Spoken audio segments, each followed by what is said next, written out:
Eu tenho observado pessoas que vivem em certos relacionamentos, eu não sei se é a carência, falam do sofrimento, mas preferem estar ali.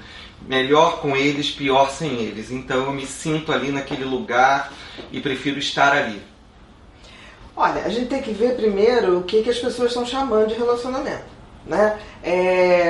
A sociedade que a gente vive hoje tem uma ligação muito errada com o que se chama de relacionamento amoroso. As pessoas associam o relacionamento amoroso ao mito do amor romântico. Ou seja, uma pessoa vai ser capaz de te dar aconchego, cuidado, proteção e sexo bom. Se você pensar que um amor romântico ele se constitui em você ter a segurança de ter alguém que vai te dar vai te dar colo, vai te dar cuidado quando você precisar, que você também vai se sentir bem para cuidar dessa pessoa e ainda assim você vai ter sexo privilegiado, você começa a pensar que não existe a possibilidade de uma pessoa viver esse amor romântico o tempo todo. A paixão é algo que dá no início essa sensação de que você tem essas três coisas: apego, cuidado e sexo, né? Mas não é bem assim. E uma relação, para ser considerada boa, é uma relação que eu dou o meu melhor para o outro e recebo do outro o que ele tem de melhor também. E também que essa relação faz com que eu fique bem com todo o meu entorno, amigos, familiares. A relação tóxica ela vai começar a quebrar esses paradigmas totalmente, porque ela traz para o outro um controle, né? Uma pessoa que chega num relacionamento, vamos supor, uma mulher está num relacionamento, conhece um homem que tem essa tendência abusiva. Esse homem no início vai dar de tudo.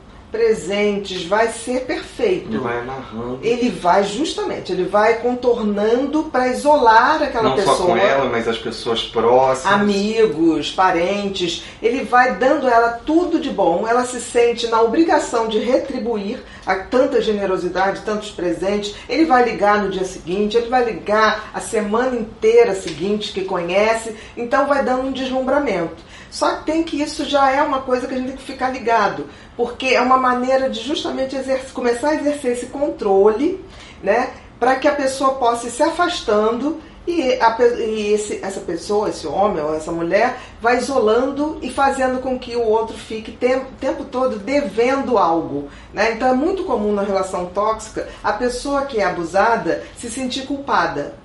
Então a gente pode dizer que o relacionamento tóxico hoje é o que podemos dizer relacionamento abusivo? Eles estão próximos? Muito próximos. Por exemplo, não existe um relacionamento tóxico que não haja essa relação abusiva. Então, a gente poderia dizer que são quase sinônimos, né? Porque, assim, a toxicidade está exatamente nisso, no sentido de só serve se relacionar com aquela pessoa. Então há um isolamento e com isso a pessoa depois vai tendendo a acatar tudo, né? O outro quer que ela se vista, quer como se fale, como se maqueie, com quem fale, com quem deixe de falar. Então começa uma coisa mais incisiva e agressiva depois que já houve a sedução. Você acha que hoje, assim, as pessoas estão aceitando isso e se permitindo a viver isso pela carência? Eu acho que sim. Eu acho que as pessoas estão com muito medo de ficar sozinhas. Eu diria que tem uma síndrome do medo da solidão, né?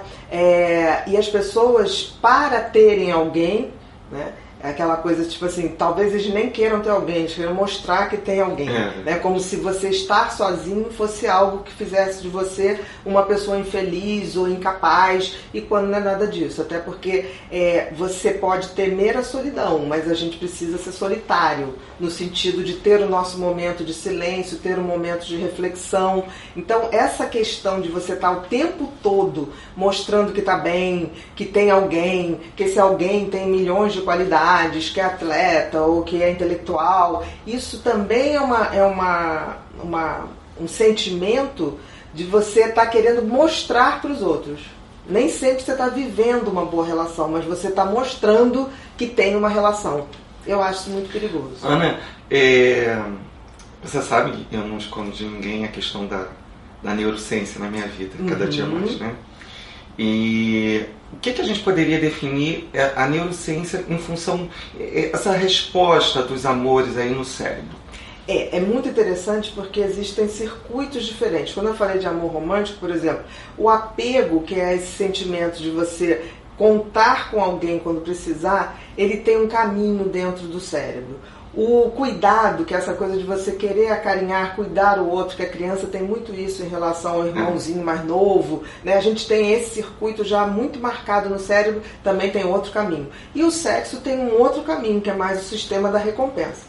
Então, quando a gente vê que dentro do cérebro existem sistemas totalmente diferentes, caminhos totalmente diferentes, a gente conclui que, de fato, você ter um amor romântico na acepção da palavra é uma coisa impossível. Os 3 pilares é difícil. Porque seriam 3 circuitos funcionando simultaneamente com a mesma intensidade, né? Então, o que a gente tem que pensar não existem contos de fadas, né? Não existem relacionamentos maravilhosos, não existe ninguém perfeito, nem eu sou perfeita, nem o outro que chegará será perfeito. Existe sim uma tendência a gente querer fazer uma relação bacana, a gente querer dar o nosso melhor, puxar o melhor do outro, isso sim é amor verdadeiro.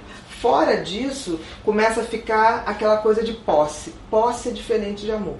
Nem tudo que a gente possui, a gente ama. Eu costumo dizer que colecionadores de quadros, de obras de arte caríssimas, em geral são pessoas que compram em câmbio negro, né? Assim, obras roubadas, a gente sabe que alimenta um mercado imenso.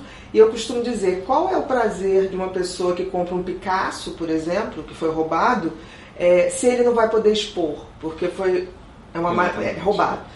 E aí um dia eu recebi a resposta de uma pessoa que foi assim, não, é o prazer da gente botar na parede, olhar e dizer, é meu. É quase como se fosse aquela questão do homem que tem uma Ferrari para dizer que tem a Ferrari, e tem uma mulher para dizer que tem uma mulher. Em geral, você vê que os relacionamentos abusivos, o outro vê o seu par como algo a ser exposto, como algo a ser exibido, como um troféu. É um troféu. Como que eu comprei. Exatamente. Está ali para ser admirado. Está ali para ser até invejado, eu diria isso. Que as pessoas querem mostrar o que elas têm e que o outro não tem. Eu acho isso muito ruim. Essa coisa do sexo como... eu já escutei muito assim... eu amo aquela mulher nasceu pra mim, mas o sexo dela não é bom e por isso eu preciso buscar na rua. E aí traz essa coisa da contaminação, porque aquela pessoa eu amo, mas leva ela a um sofrimento porque faz questão de dizer que não é boa na cama, mas o sexo é bom. Isso está um pouco ligado também nessa relação tóxica? Eu acho que não existe essa coisa de... O que é sexo bom? Ninguém nasce sabendo fazer sexo, principalmente bom. Então eu acho que uma relação saudável é aquela em que o sexo começa a ser essa brincadeira, que a gente vai aprendendo, que a gente vai se divertindo. Então essa coisa assim, fulano é bom de cama, isso é performance. Ninguém chega na tua vida... É tão bom aquela pele... Eu acho que tem uma coisa de química, ok, é fundamental, né? Às vezes rola, às vezes não rola. Mas essa questão de ser um sexo maravilhoso de cara, sexo é bom quando vai ficando bom, né? E relacionamento...